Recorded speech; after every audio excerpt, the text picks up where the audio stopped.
Christie, and I'm visiting from Miami, Florida, and I'm here in a crush of many, many thousands of people.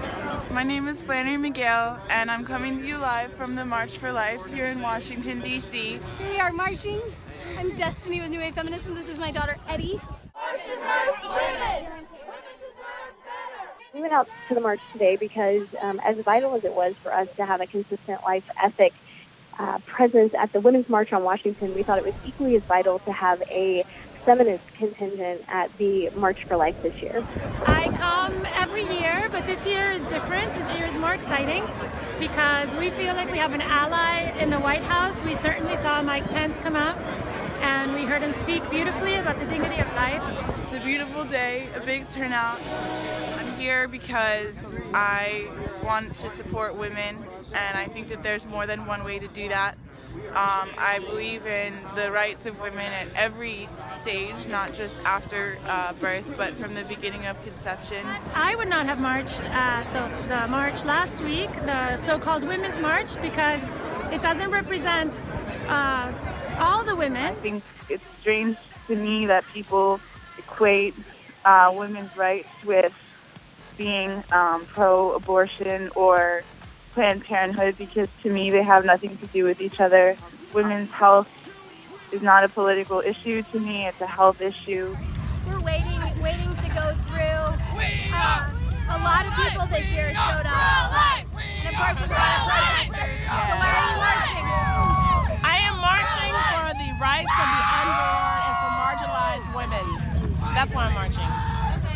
I think the most dangerous thing we ever did was make abortion a partisan issue, because it allows someone like Donald Trump, who I think his, pro-life convictions are as deep as a bird bath, to come in and just apply that label, and now he suddenly has this base of very passionate, active voters.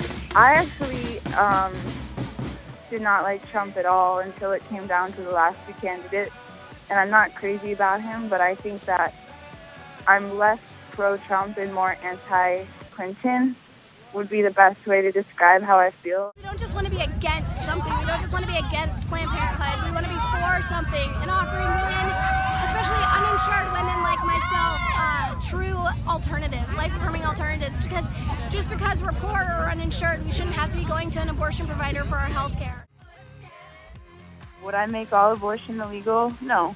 But I wouldn't make taxpayers and pro-life people pay for it, through the federal government.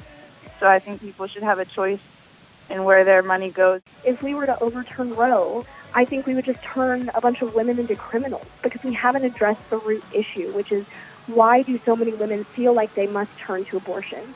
I became pregnant when I was 18 years old, and I didn't have a father, and I didn't have a home, and I didn't have a car.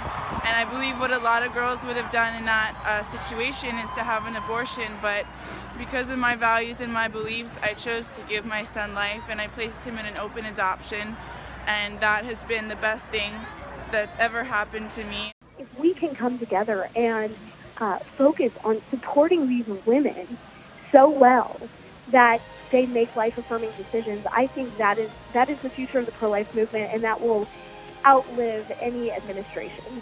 The dignity of life includes little women in the womb before they're born. We want to protect them, and that's why we're marching. This is a very wonderful march, very sweet and very good and full of wonderful hearts. The womb to the tomb. So we're anti-unjust war, we're anti-death penalty, we're anti-torture, and then we're also anti-abortion, because we view that as a form of violence against the weakest and most vulnerable among us. This is not the first march, and it definitely won't be the last.